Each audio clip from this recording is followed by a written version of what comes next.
Hello students, मैं हूं मनीष शंकर तिवारी और आप लोग देखना शुरू कर चुके हैं ई क्लासेस बाय मनीष सर। 26 फरवरी को आप लोगों की कक्षा 10वीं के सामाजिक विज्ञान का पेपर हो चुका है और मुझे उम्मीद ही नहीं, पूरा विश्वास है कि आप लोगों का पेपर बहुत अच्छा गया होगा। साथ ही साथ मैं सामाजिक विज्ञान विषय के तमाम टीचर्स को हृदय से धन्यवाद ज्ञापित करता हूं कि आप सभी लोगों ने ई क्लासेस बाय मनीष सर के कंटेंट्स बच्चों तक पहुंचाए और उन सारे स्टूडेंट्स को भी बहुत बहुत थैंक्स कि आपने इन कंटेंट्स को अपने फ्रेंड्स के साथ शेयर किया और सोशल साइंस का पेपर 1 नंबर गया। बस अब अगले सत्र में आप लोग कक्षा 10 उत्तीर्ण करके कक्षा 11 में जाएंगे। कक्षा 11 के लिए अभी हम इस चैनल पर कोई कंटेंट नहीं बना रहे हैं। अभी 10वीं क्लास के ही काफ़ी कंटेंट हमारे रह गए हैं, पहले उनको कंप्लीट करेंगे, फिर अगली कक्षाओं के बारे में हम विचार करेंगे। आज मैं आप लोगों के सामने फाइनल वीडियो लेकर आया हूं इस सत्र का कक्षा 10वीं के लिए, और वो है एनुअल एग्ज़ाम सोशल साइंस का मॉडल आंसर। तो चलिए हम जो कल हमारा एग्ज़ाम हुआ है, क्वेश्चन पेपर आया था, उस क्वेश्चन पेपर का मॉडल आंसर देखते हैं और मिलाते हैं, देखते हैं कि हमारी परीक्षा कितनी अच्छी गई है, हमारा पेपर कितना अच्छा हुआ है। चलिए, आज एक और अच्छी बात है कि 27 फरवरी है। आज ही के दिन हमारे देश के अमर शहीद बलिदानी चंद्रशेखर आज़ाद, जिनका जन्म तो भले उत्तर प्रदेश के उन्नाव ज़िले में हुआ था, लेकिन उनका बचपन हमारे मध्य प्रदेश के मालवा अंचल के अलीराजपुर ज़िले के पुराना झाबुआ ज़िला जिसको बोलते हैं, वहाँ पर भाभरा नाम के ग्राम में बीता। और वेश बदलने में माहिर आज़ाद अपने जीवन में कुल 25 वसंत देख पाए थे। आप लोगों को ये जानकर बड़ी हैरानी होगी कि जिस 25 वर्ष की उम्र में आज के युवा एंड्रॉयड और स्मार्टफोन में रहते हैं, या फिर अगर उनके हाथ में कहीं गलती से बंदूक तमंचा आ जाए तो अपने आप को ना जाने क्या समझते हैं, लेकिन चंद्रशेखर आज़ाद, जिन्होंने 25 वर्ष की उम्र में अपना सर्वोच्च बलिदान दे दिया, उस तमंचे को भारत माता की सेवा में हमेशा रखते थे और दीन दुखियों की सेवा के लिए उस तमंचे का उपयोग करते थे, ना कि किसी पर अपनी दादागिरी दिखाने के लिए।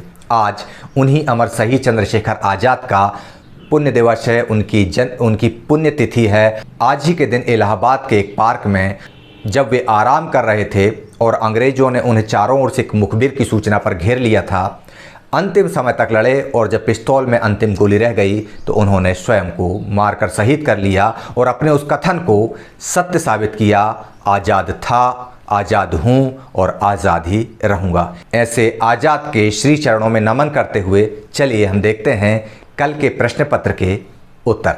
चलिए, क्वेश्चन पेपर जो कि आप लोगों का आया था हाई स्कूल परीक्षा वर्ष 2022 कक्षा 10वीं सामाजिक विज्ञान, जैसे कि हर बार मैं आपको बताता हूँ कि पूर्णांक 80 होंगे और समय 3 घंटे का। ये जो निर्देश हैं वे वही निर्देश हैं जो लगातार मैं आपको मॉडल पेपर, तिमाही, अर्धवार्षिक पेपर के सॉल्यूशन के दौरान बताता आ रहा था। सीधे हम चलते हैं क्वेश्चन के मॉडल आंसर पर, और यहाँ पर पहला प्रश्न, फ्रेडरिक सार्यू कलाकार थे। यह प्रश्न पहले भी शायद अर्धवार्षिक परीक्षा, यह प्रश्न प्री बोर्ड एग्ज़ाम में शायद पूछा जा चुका था, इसलिए आप लोगों के लिए इसका उत्तर सरल रहा होगा। वे फ्रांसीसी कलाकार थे जिन्होंने 4 राष्ट्रवादी चित्रों की एक श्रृंखला बनाई हुई थी। प्रथम विश्व युद्ध कब आरंभ हुआ था, तो इसके बारे में भी पिछली परीक्षाओं में क्वेश्चन आया था कि 1914 से ही प्रथम विश्व युद्ध आरंभ हुआ था। इसके बाद मुंबई में प्रथम कपड़ा मिल कब स्थापित हुई, तो ये तो भैया बिल्कुल फैक्चुअल क्वेश्चन है, फैक्ट वाला तथ्यात्मक प्रश्न है, इसमें तो आपको सन याद करना ही पड़ रहा होगा। और आगे भी इस तरह के प्रश्न यदि आपको आते हैं तो आपको इनको याद रखना पड़ेगा। 1854 में प्रथम कपड़ा मिल की स्थापना मुंबई में हुई थी। प्रोजेक्ट टाइगर की स्थापना या प्रोजेक्ट टाइगर योजना 1973 में आरंभ हुई थी, ये आप लोगों ने लिखा होगा। इसके बाद हम आते हैं 5वें क्वेश्चन पर। एक उद्योग जो चूना पत्थर को कच्चे माल के रूप में प्रयुक्त करता है, इसका आंसर हमने पहले भी किया हुआ है, सीमेंट। बहुजन समाज पार्टी के संस्थापक थे कांशीराम। इसके बाद आता है रिक्त स्थानों की पूर्ति कीजिए। यहाँ पर दिया हुआ है फ्रांसीसी कलाकार फ्रेडरिक सार्यू ने खाली स्थान चित्रों की एक श्रृंखला बनाई। अब जैसा कि आपको बताया है कि आपकी किताब में दिया हुआ कि 4 चित्रों की श्रृंखला बनाई, लेकिन अगर कोई इसमें यह उत्तर लिख दे कि फ्रांसीसी कलाकार फ्रेडरिक सारियू ने राष्ट्रवादी चित्रों की एक श्रृंखला बनाई, तो क्या आप इसको गलत कर देंगे? ठीक है, ये तो जांचने वाले के या मॉडल आंसर देने वाले के अपने विवेक पर निर्भर करता है। हालांकि मैं अगर इवैल्यूएट करूंगा, मैं अगर जांच करूंगा, तो चाहे वह 4 लिखे या राष्ट्रवादी लिखे, उत्तर देना पड़ेगा, क्योंकि फ्रांसीसी कलाकार फ्रेडरिक सारियू ने राष्ट्रवादी चित्रों की भी श्रृंखला बनाई थी। उनकी संख्या जरूर 4 थी। श्रीलंका में गृह युद्ध की समाप्ति 2009 में हुई थी। ये फैक्ट है, इसमें किसी तरह का कोई विवाद हो ही नहीं सकता। नेपाल की राजधानी काठमांडू है, रहेगी या नहीं रहेगी, ये नेपाल की अपनी जनता के ऊपर निर्भर करता है। चौथा प्रश्न, एक प्रजातांत्रिक सरकार खालिस्तान के प्रति उत्तरदायी होती है। प्रजातांत्रिक सरकार अपनी प्रजा के प्रति उत्तरदायी होती है, सबसे महत्वपूर्ण चीज़ होती है वह। तो इसमें आप जो भी लिख दें, प्रजा, नागरिक, जनता, आम जन, जो भी आप लिख दें, पर्यायवाची शब्द सारे मान्य होंगे और सही उत्तर माना जाएगा। सांप्रदायिकता खालिस्तान के मार्ग में एक मुख्य बाधा है, यह प्रश्न भी आ चुका है। तो लोकमत, लोकतंत्र, लोकशाही, प्रजातंत्र, गणतंत्र, जनतंत्र, जो भी आप लिख देंगे वह उत्तर सही माना जाएगा। भारत में सर्वाधिक साक्षरता वाला राज्य केरल है। इसमें किसी तरह का कोई पर्यायवाची नहीं लगेगा, केरल और केवल केरल। भारत में खालिस्तान अनुपात में श्रमिक असंगठित क्षेत्र में काम कर रहे हैं। ये पाठ्य पुस्तक वाले खालिस्तान से उठाकर दिया हुआ है, जिसमें उत्तर दिया है बड़े। लेकिन यदि आप ज़्यादा और अधिक भी लिख देते हैं तो आपको पूर्ण अंक प्राप्त होंगे। इसके बाद हम आते हैं सही जोड़ी बनाइए। सही जोड़ी बनाइए में हम यहाँ पर देख रहे हैं कि वंदे मातरम गीत के रचयिता बंकिम चंद्र चट्टोपाध्याय, हिंद स्वराज महात्मा गांधी, गुलामगिरी ज्योतिबा फुले, प्रेस कानून की समीक्षा William governor general Bentinck, Bharat में वैश्वीकरण 1991 से शुरू हुआ, जिसको हम उदारीकरण भी कहते हैं, और ISI औद्योगिक वस्तुओं की गुणवत्ता को मापने की एक यूनिट है या एक स्टैंडर्ड है। इस तरह से आप लोगों ने सही जोड़ी बना ली होगी। सत्य असत्य, औद्योगिक क्रांति सबसे पहले इंग्लैंड में हुई। सुंदरवन राष्ट्रीय उद्यान किस राज्य में है? यहाँ पर देखिए 2 चीज़ें आती, सुंदरवन और सुंदरगढ़। सुंदरगढ़ उड़ीसा में है और सुंदरवन पश्चिम बंगाल में है। जैसे कि मैंने मैप वाले क्वेश्चन को आपको बताया था कि गया, गुआ, गोवा, इसमें कंफ्यूज हो जाते हैं लोग। इसी तरह से मैंने आप लोगों को 1-2 क्वेश्चंस और बताए थे, एक दो पॉइंट्स और बताए थे जहां नाम के आधार पर कंफ्यूजन क्रिएट हो सकता है। तो सुंदरवन भारत का ही नहीं, विश्व का सबसे बड़ा डेल्टा है, पश्चिम बंगाल में स्थित है। इसके बाद बांधों को आधुनिक भारत के मंदिर पंडित जवाहरलाल नेहरू ने कहा था। तो केवल नेहरू, जवाहरलाल, JL नेहरू, पंडित नेहरू, आपने जो भी लिखा होगा, लेकिन नेहरू शब्द का जिक्र यदि आपने उसमें किया है तो आपको पूरे अंक मिलेंगे। भारत की 2 खाद्यान्न फसलों के नाम लिखिए, गेहूँ, चावल, चना, मटर, मसूर, मक्का, ज्वार, बाजरा, तमाम तरह की फसलें जो हम खाते हैं, जिनका उपयोग हम भोजन करने में करते हैं, उनका आप नाम लिख देंगे। उनमें से किसी 2 का आपको 1 अंक प्राप्त हो जाएगा। प्रतिरक्षा और विदेशी मामले किस सूची में शामिल है? तो आपको पता ही है कि 3 सूचियां होती हैं, संघ सूची, राज्य सूची और समवर्ती सूची। संघ सूची को हम केंद्रीय सूची भी कहते हैं। तो या तो संघ सूची लिख दो या केंद्रीय सूची लिख दो, उसी में रक्षा और विदेशी मामले आते हैं। सामाजिक विभाजनों का प्रमुख आधार क्या है? और सामाजिक विभाजनों का प्रमुख आधार जन्म आधारित होता है। और ये बात मैंने आपको बताई भी है कि व्यक्ति किस परिवार में जन्म लिया है, बस उसी जन्म के आधार पर उसके साथ भेदभाव शुरू हो जाता है। यदि उसने अमीर के घर में जन्म लिया है तो उसके साथ अलग रवैया होगा, यदि उसने गरीब के घर जन्म लिया है तो उसका रवैया अलग हो जाएगा। मतलब सामाजिक विभाजन का मुख्य आधार जन्म आधारित होता है। भारत में केंद्रीय सरकार की तरफ से करेंसी नोट कौन जारी करता है? तो भारतीय रिजर्व बैंक जारी करता है। इसमें एक बात बता दूं मैं कि 1 रुपये का जो नोट है वो केवल वित्त मंत्रालय के द्वारा जारी होता है, बाकी सारे नोट भारतीय रिजर्व बैंक के द्वारा जारी किए जाते हैं। सत्य असत्य की पहचान करना है। अब उत्पत्ति के आधार पर संसाधनों के जो 2 प्रकार होते हैं, जैव और अजैव, ये सत्य है। भूमि एक असीमित संसाधन है, बिल्कुल नहीं, भूमि सीमित संसाधन है, यह असत्य होगा। एंथ्रेसाइट एक सर्वोत्तम किस्म का कोयला है, बिल्कुल सबसे बेस्ट कोयला माना जाता है एंथ्रेसाइट। बंदरगाह जल एवं थल का मिलन स्थल होते हैं, बिल्कुल सही बात है, पत्तन कहते हैं। यूरोपीय संघ का मुख्यालय ब्रसेल्स है, बिल्कुल बेल्जियम की राजधानी है यह।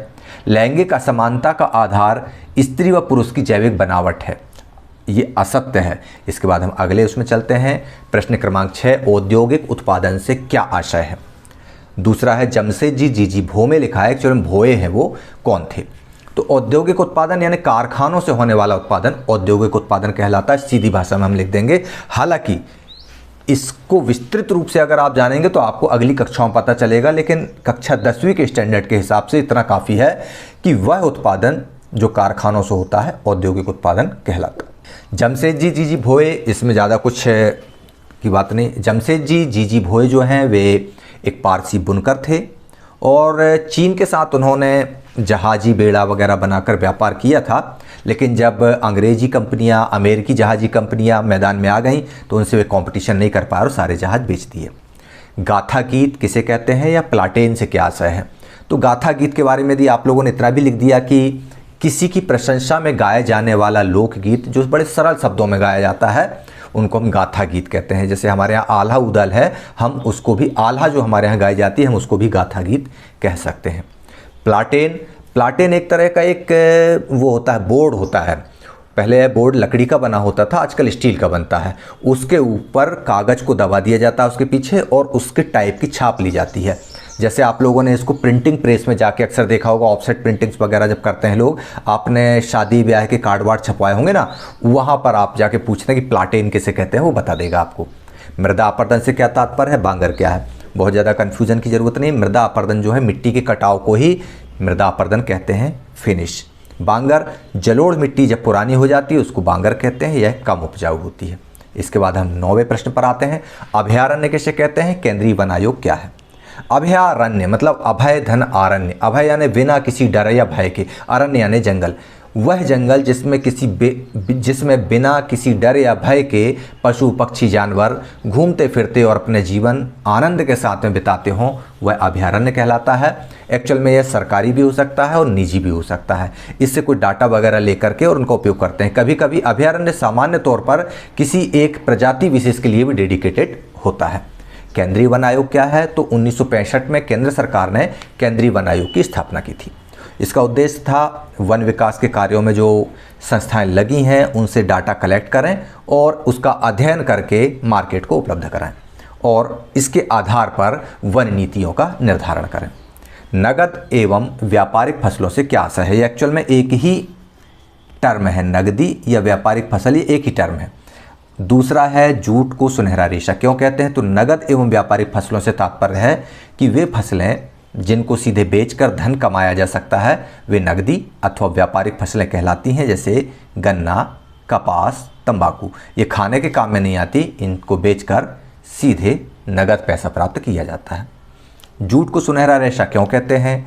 चमकीले भूरे रंग का जो सोने की तरह दिखाई देता है, मतलब जूट का जो रेशा होता है, जूट में जो धागे निकलते हैं वो चमकीले भूरे रंग के होते हैं और सोने की तरह दिखाई देते हैं, इसलिए जूट को सुनहरा रेशा कहते हैं। समरूप समाज से क्या आशा है? अश्वेत शक्ति आंदोलन क्या था?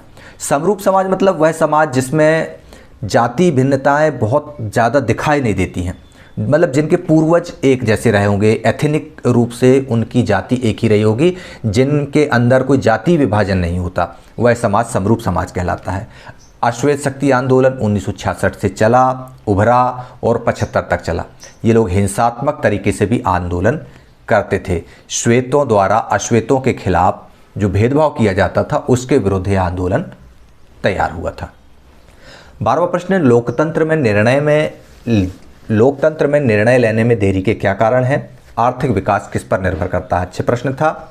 लोकतंत्र में देरी इसलिए होती है निर्णय लेने में क्योंकि इसमें एक बड़े जन समुदाय के साथ में विमर्श किया जाता है। ये हमने कक्षा 9 में भी पढ़ा है, लोकतंत्र क्या, लोकतंत्र क्यों में, और विमर्श की प्रक्रिया में समय अधिक लग जाता है, इसलिए लोकतंत्र में निर्णय लेने में देरी होती है। देरी भली होती है लेकिन निर्णय अच्छा होता है। आर्थिक विकास किस पर निर्भर करता है? तो आर्थिक विकास 3 प्रमुख कारकों पर निर्भर करता है, प्राकृतिक संसाधन, पूंजी निर्माण और बाजार का आकार। मुद्रा क्या है अथवा विकास के लिए ऋण की भूमिका लिखिए। तो मुद्रा वह है जो मुद्रा की तरह कार्य करे, यह एक परिभाषा है। लेकिन अगर हम सामान्य तौर पर देखें तो लेन देन के लिए, मतलब किसी भी वस्तु को लेने और देने के लिए सामान्य सहमति के आधार पर एक माध्यम बना लिया है, उसको हम बोलते हैं मुद्रा।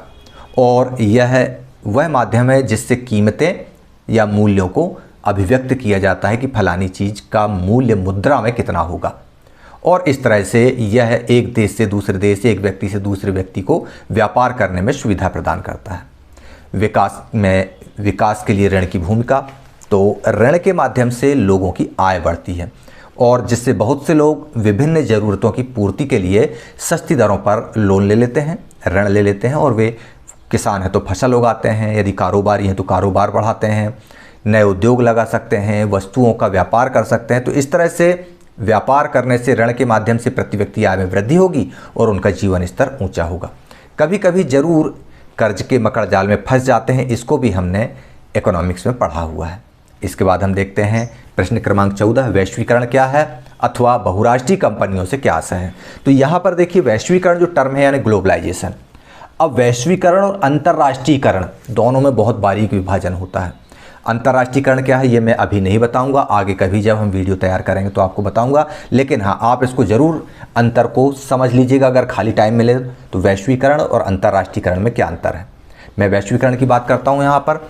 वैश्वीकरण का शाब्दिक अर्थ है स्थानीय या क्षेत्रीय वस्तुओं या घटनाओं के लिए विश्व स्तर पर रूपांतरण की प्रक्रिया। मतलब एक ऐसी प्रक्रिया का वर्णन जिसके द्वारा पूरे विश्व के लोग मिलकर एक समाज का निर्माण करते हैं, एक साथ काम करते हैं। तो अगर हम इसको सामान्य शब्दों में कहें तो विभिन्न देशों के बीच परस्पर संबंध और तीव्र एकीकरण की प्रक्रिया वैश्वीकरण कहलाती है। इसको सामान्य तौर पर आर्थिक गतिविधियों के टर्म में ज़्यादा उपयोग किया जाता है। बहुराष्ट्रीय कंपनियां वे कंपनियां जिनकी व्यापारिक गतिविधियां एक से अधिक देशों में संचालित होती हैं उनको बहुराष्ट्रीय कंपनी कहते हैं। 15वां प्रश्न, कालाबाजारी क्या है अथवा सूचना का अधिकार किसे कहते हैं। अब यहाँ पर भी देखिए जैसे वैश्वीकरण और अंतर्राष्ट्रीयकरण में अंतर है, उसी तरह से काला बाजार यानी कालाबाजारी और जमाखोरी में भी फर्क है। कई बार हम लोग क्या करते हैं कि कालाबाजारी और जमाखोरी को एक ही टर्म मानकर उसमें उत्तर लिख देते हैं और गड़बड़ी हो जाती है। तो कालाबाजारी अलग चीज़ है, जमाखोरी अलग चीज़ है। जमाखोरी क्या है मैं यहाँ पर नहीं बताऊंगा, ये आपका विषय है, आप उसको भी सर्च कर लीजिएगा। मैं जब अवसर आएगा सही तब वहाँ पर उसको रखूँगा उस बिंदु को। यहाँ पर कालाबाजारी की बात करते हैं हम। कालाबाजारी एक ऐसी बाजार व्यवस्था है जो सरकार के द्वारा अधिकृत बाजार से अलग होकर गैर कानूनी तरीके से संचालित होती है। यानी यहाँ पर आर्थिक गतिविधियों का संचालन गैर कानूनी तरीकों से होता है, इसको हम कालाबाजारी कहते हैं। सामान्य तौर पर इसे आजकल ब्लैक मार्केट ना कहकर ग्रे मार्केटिंग भी कहा जाता है। अब बात करते हैं सूचना के अधिकार विषय की। तो सूचना का अधिकार से तात्पर्य है कि सूचना को पाने का अधिकार, मतलब वह राष्ट्र जो अपने नागरिकों को सूचना का अधिकार देता है। तो उसमें यदि कोई व्यक्ति किसी वस्तु को या सेवा को खरीदता है तो उसके बारे में उसे सूचना पाने का अधिकार होता है कि वह वस्तु कब बनी, किसके द्वारा बनाई गई, उसका वजन कितना है और उसकी आयु कितनी है। इस तरह से ये चीज़ें सूचना के अधिकार के माध्यम से हमको पता चलती हैं। 16वां प्रश्न पर अब हम आते हैं। स्टेपलर्स, फुलर्स और कार्डिंग से क्या आशय है अथवा 1840 के दशक में रोजगार की स्थिति का विश्लेषण कीजिए। इसमें मैक्सिमम बच्चों ने ये वाला किया होगा, लेकिन ये क्वेश्चन भी बहुत शानदार क्वेश्चन है। आपको इस प्रश्न का उत्तर जरूर देखना चाहिए यदि आपको आगे चल के आर्ट विषय लेना है या यूपीएससी वगैरह की तैयारियां करना है। तो इस तरह के प्रश्नों को जरूर आप लोग, भले आपने एग्जाम में ना किया हो, लेकिन यहाँ पर अटेंड करके देखिएगा। चलिए हम देखते हैं स्टेपलर्स, फुलर्स और कार्डिंग। स्टेपलर्स एक ऐसे व्यक्ति को कहते हैं जो रेशों के हिसाब से ऊन को छांटता है। फुलर्स ऐसा व्यक्ति जो कपड़े को चुन्नटों के सहारे इकट्ठा करके समेटता है। और कार्डिंग जो है वह व्यक्ति नहीं है, वह एक प्रक्रिया है जिसमें कपास या ऊन को कताई के लिए तैयार किया जाता है। क्या के लिए तैयार किया जाता है? कताई के लिए तैयार किया जाता है। अब हम बात करते हैं 1840 के दशक में रोजगार की स्थिति। 1840 के दशक के बाद नगरों में निर्माण की गतिविधियों में तेजी आई। लोगों के लिए नए रोजगार पैदा हुए, सड़कों को चौड़ा किया गया, नए रेलवे स्टेशन बने, रेलवे लाइनों का विस्तार किया गया, सुरंगें बनाई गई, निकासी और सीवर व्यवस्था बिछाई गई, नदियों के तटबंध बनाए गए, नए परिवहन उद्योग तेजी में आए। इस प्रकार 1840 के दशक में रोजगार के साधनों में वृद्धि दर्ज की गई और इस वृद्धि के सामान्य रूप से 3 मुख्य कारण निकल कर आते हैं। पहला है रेलवे का विस्तार, दूसरा कपास उद्योग में वृद्धि और तीसरा लोहा एवं इस्पात उद्योग का प्रसार। उपरोक्त कारणों से बाजार में श्रम की बहुतायत हो गई और रोजगार की तलाश में लोग गांवों से शहरों की तरफ जाने लगे। रोजगार उसी को मिलता है जिसका कोई रिश्तेदार पहले से किसी कारखाने में काम कर रहा हो। बाद में उसको क्या जॉबर, जो पुराना मजदूर होता था उसको जॉबर बना दिया गया जब ज़्यादा संख्या मजदूर आने लगे तो इस प्रकार हम कह सकते हैं कि 1840 के दशक में रोजगार की स्थिति में सुधार हुआ, स्थिति अच्छी हुई। वेतन और मानदेय की स्थिति की बात इस प्रश्न में नहीं पूछी गई, इसलिए उसको ज़्यादा लंबा लिखने की आवश्यकता नहीं है। टू द पॉइंट, रोजगार की स्थिति अच्छी थी। प्रश्न क्रमांक 17, हमें खनिजों के संरक्षण की आवश्यकता क्यों होती है, अथवा ऊर्जा के परंपरागत साधनों के उदाहरण लिखिए। तो खनिजों को एक बार उपयोग करने के उपरांत उसे दोबारा नहीं पाया जा सकता। कोई भी खनिज हो, हमने एक बार उसको धरती से निकाल लिया, अब अगर वो नष्ट हो गया या निकल गया ज़मीन से, दोबारा वो ख़त्म होगा, दोबारा नहीं मिलेगा। क्यों? क्योंकि इनको बनने में पीढ़ियाँ लग जाती हैं, लाखों करोड़ों सालों में ये तैयार होते हैं। तो खनिजों का दुरुपयोग किया गया तो आने वाली पीढ़ियों को दिक्कतों का सामना करना पड़ेगा। इसलिए धारणीय विकास की दृष्टि से खनिजों का संरक्षण आवश्यक है। और इसकी प्रमुख 3 विधियां आपके सामने यहाँ पर दिख रही हैं। का, खनिजों का उपयोग विवेकपूर्ण ढंग से किया जाए। खनिजों को बचाने के लिए उनके स्थान पर अन्य वस्तुओं के उपयोग के बारे में सोचना चाहिए, तथा जहाँ जैसे संभव हो धातुओं की रिसाइकलिंग को बढ़ावा दिया जाना चाहिए। ठीक है ना। इसके बाद हम देखते हैं ऊर्जा के परंपरागत साधन। परंपरागत मतलब सदियों से लगातार जिनका उपयोग हम करते आ रहे हैं। जैसा कि आप सभी जानते हैं कि ऊर्जा का उपयोग अलग अलग क्रियाकलापों में किया जाता है। खाना पकाने में, रोशनी करने के लिए, गर्मी हासिल करने के लिए, ताप के लिए, टेम्परेचर के लिए, गाड़ी चलाने में, उद्योगों मशीन चलाने में। इसमें ऊर्जा के संसाधन 2 तरह के होते हैं, एक परंपरागत और गैर परंपरागत। परंपरागत साधन वे साधन होते हैं जिनका उपयोग हम लंबे समय से, सदियों से करते चले आ रहे हैं, और गैर परंपरागत वे स्रोत होते हैं जिनका उपयोग हम परंपरागत तरीके से नहीं कर रहे, चलन में नहीं है वो। तो हम यहाँ गैर परंपरागत की बात नहीं करेंगे, बात करेंगे परंपरागत स्रोत की। तो परंपरागत स्रोत लकड़ी, कंडे, कोयला, गैस, बिजली, पेट्रोल, डीजल, ये परंपरागत स्रोत हैं। इनके बारे में बात की जा रही है। लेकिन वर्तमान में ऊर्जा के परंपरागत स्रोतों का अत्यधिक दोहन होने के कारण उनकी उपलब्धता में भारी कमी आ रही है।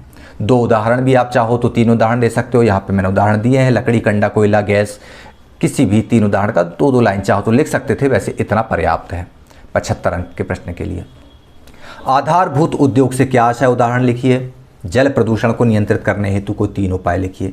आधारभूत उद्योग वे उद्योग होते हैं जिन उद्योगों में जो प्रोडक्ट होता है उस प्रोडक्ट का किसी दूसरे उद्योग में कच्चे माल की तरह उपयोग किया जाता है, जैसे लोहा इस्पात, तांबा प्रगलन, एल्यूमिनियम प्रगलन आदि उद्योग।